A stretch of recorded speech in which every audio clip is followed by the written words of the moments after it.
Muy buenas tardes a todos.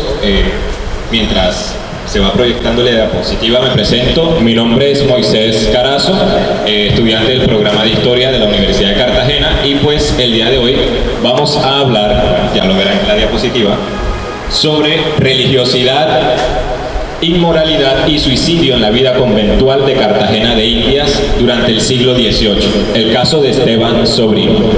Bien, en este punto es menester aclarar algo, y es que esta presentación está hecha con base en un trabajo que ha salido recientemente publicado en la revista El Taller de la Historia. Entonces, la siguiente diapositiva, por favor. A manera de introducción, lo primero a tener en cuenta es que Cartagena durante su época colonial es bien conocida como un tipo de baluarte del catolicismo imperial. Es decir, en esta ciudad empieza desde muy temprana su fundación, desde la misma fundación con Pedro de Heredia y sus huestes, empiezan a llegar gran parte del cuerpo eclesiástico a la ciudad. Empieza a llegar tanto clero secular como regular, entendiendo clero regular como órdenes religiosas como los jesuitas, dominicos, mercedarios.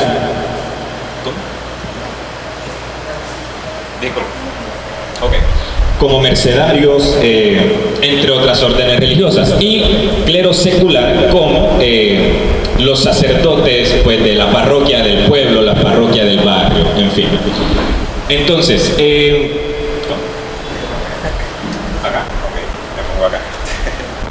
Entonces, teniendo esto en cuenta, que Cartagena desde su fundación tiene mucho cuerpo clerical. Esto es el siglo XVI, pero cuando llega el siglo XVII, finales de la primera década del siglo XVII, se instaura en Cartagena el Tribunal del Santo Oficio de la Inquisición. Esto es como una actuación o una determinación incisiva por parte de la corona española para ahondar y fortalecer el control social y religioso en la ciudad. Con el Tribunal del Santo Oficio de la Inquisición se empiezan a juzgar y a inquirir, de ahí la palabra Inquisición, de inquirir, investigar, averiguar todo lo que implique que las personas estén o no estén siendo, mejor dicho, unos buenos católicos. En esencia, lo que buscaba el Tribunal del Santo Oficio de la Inquisición era que todos los habitantes de estos territorios fuesen buenos y fieles católicos. Entonces, cuando había conductas que iban contra ser buen católico, esto implicaba prácticas religiosas distintas al cristianismo católico o ramas distintas del cristianismo, como el protestantismo, y otras religiones como el judaísmo, el islam y las religiones animistas africanas, se aplicaba pues todo el proceder inquisitorial. No obstante, habían ocasiones o hubo ocasiones donde esas conductas que ponían en tela de juicio o que ponían en vilo el ser buen católico no venían de un grupo ni judío, ni protestante, ni musulmán, ni de alguna etnia africana, sino que venían del mismo cuerpo clerical de la iglesia. Siguiente diapositiva. Bien, ahora sí entrando en materia, el caso de Esteban Sobrino fue un fraile de la Orden de Nuestra Señora de la Merced que vivió aquí en el claustro de la Merced, a donde ahora es la otra sede de la Universidad de Cartagena, durante el siglo XVIII, finales del siglo XVIII, entre 1770 aproximadamente. Esteban Sobrino, una descripción física que da el documento, el auto de fe con el que se le enjuicia, es que era mayor de 60 años, tenía la cara llena de empeines o bubas, que eran como un tipo de llagas o de inflamaciones en la piel. Tenía aparentemente una pierna rota, joroba y otra serie de afectaciones físicas. ¿Qué era lo curioso? Que Esteban Sobrino, como fraile mercedario, ejercía, por ejemplo, el sacramento de la confesión y todo lo que implicaba pues, el ejercicio del sacerdocio. No obstante, empiezan a haber una serie de denuncias en su contra, tanto de hombres como de mujeres. Entonces, una vez llegan estas denuncias a oídos del Tribunal del Santo Oficio de la Inquisición, se le empieza a hacer todo un proceso, el proceso inquisitorial y se le acusa de varios delitos. El primero de ellos, la solicitación. ¿Qué era la solicitación? Nada más y nada menos que pedir favores de índole sexual durante el ejercicio del sacramento de la confesión.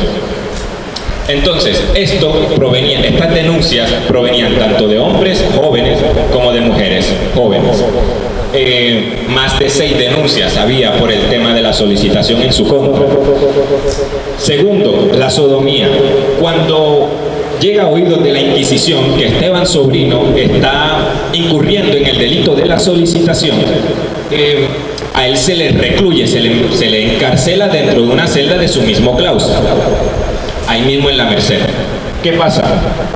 Dice el documento, el auto público de fe, que esta conducta, o él cayó como en una serie de comportamientos tan descarados, por decirlo así, de alguna manera bastante castiza, que inclusive fue sorprendido en la celda de su claustro con un hombre joven en relaciones sexuales, con la puerta abierta, sin ningún tipo de remordimiento, sin más allá y sin más acá. Bueno, ahí estaban, lo sorprendieron. Eso agravaba aún más la situación de Esteban Sobrino, porque bueno, supongamos que la solicitación era con mujeres, por ejemplo. De alguna manera seguía, pese a que era un delito y era grave, seguía estando en el margen de la heterosexualidad. Cuando se incurre en el tema de la sodomía hay un agravante, y es que ya hay relaciones homosexuales. Esto es un agravante bajo la dogmática y la moral católica de la época. Eso es repetitivo, y lo curioso es que pese a que por el escándalo se le revoca la capacidad, o se le revoca, digamos, el sacerdocio temporalmente, si mal no recuerdo, seguía ejerciendo el sacramento de la confesión. Es decir, no podía ejercer otras cosas del ejercicio sacerdotal, pero sí seguía confesando. Eso es algo bastante curioso y paradójico del documento.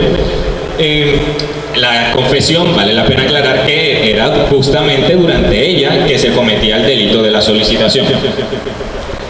A esto me refiero con la ejecución indebida de los santos sacramentos, haciendo alusión de que, bueno, estaba siendo juzgado por un delito que se cometía durante la confesión, pero seguía pudiendo confesar.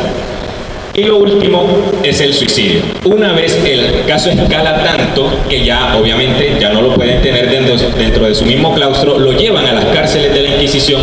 Allí lo tienen preso durante más de un mes, y un día los señores inquisidores y los guardas de la cárcel van y resulta que lo encuentran ahorcado con el cordón de su hábito que lo había amarrado a unos barrotes. ¿Me pasa así? Entonces, cuando encuentran el cuerpo de un fraile que se suicidó, surge la pregunta: ¿dónde sepultar a un fraile suicida? ¿En Tierra Santa, Tierra Profana? ¿Qué se hace?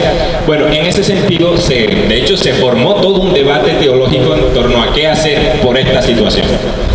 Al final, lo que determinan es que había que enterrarlo en tierra profana. Lo intentaron enterrar en la misma celda donde se ahorcó, pero no pudieron despegar el piso. Entonces lo sacan en una noche tempestuosa, dice el documento, y finalmente lo sepultan en las proximidades de la playa. Siguiente. Este caso, y ya para ir concluyendo, nos deja una puerta abierta a unos temas bastante interesantes y que generalmente no solemos ver en la historiografía cartagenera, que es el caso de los suicidios y los efectos de la muerte durante la época colonial.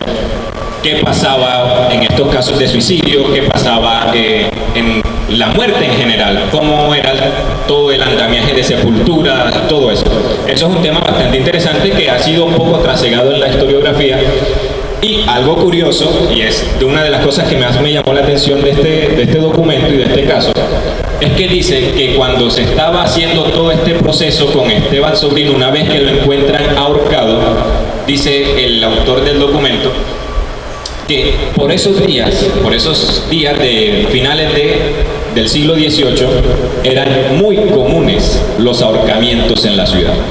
O sea, había un fenómeno de suicidio por algunas razones que el documento dice que eran muy frecuentes, que la gente encontraran a mucha gente ahorcada en Cartagena en esos años. Los encontraban en unas condiciones que uno dice, bueno, realmente sí se quería morir, porque los lugares donde se ahorcaban eran lugares donde si ponían los pies, o sea, si bajaban los pies, podían salvarse del suicidio. Es decir, se colgaban y recogían sus pies, y de ahí con su propio peso era que morían, porque si eran lugares muy bajitos de los que se colgaban, entonces podrían, inclusive poniendo las manos o poniendo los pies, dice el documento, podrían haber evitado todo este suplicio del suicidio. Sin embargo, encontraron a mucha gente muerta durante esos días en Cartagena de esta manera. ¿Listo? Entonces, bien, con esta diapositiva voy concluyendo, y es que, en resumen, es importante destacar esto: el caso de la religiosidad, la inmoralidad y el suicidio en la vida conventual, como lo decía el compañero que expuso previamente a mí. Hay que complejizar la observación de la vida religiosa a nivel tanto local como regional. Ello implica entender la complejidad de la mente de los frailes, de los sacerdotes y de todo el andamiaje eclesiástico, y abrirnos campo a otros temas de investigación como estos, que están aún por explorar en la historia de la ciudad. Muchas gracias.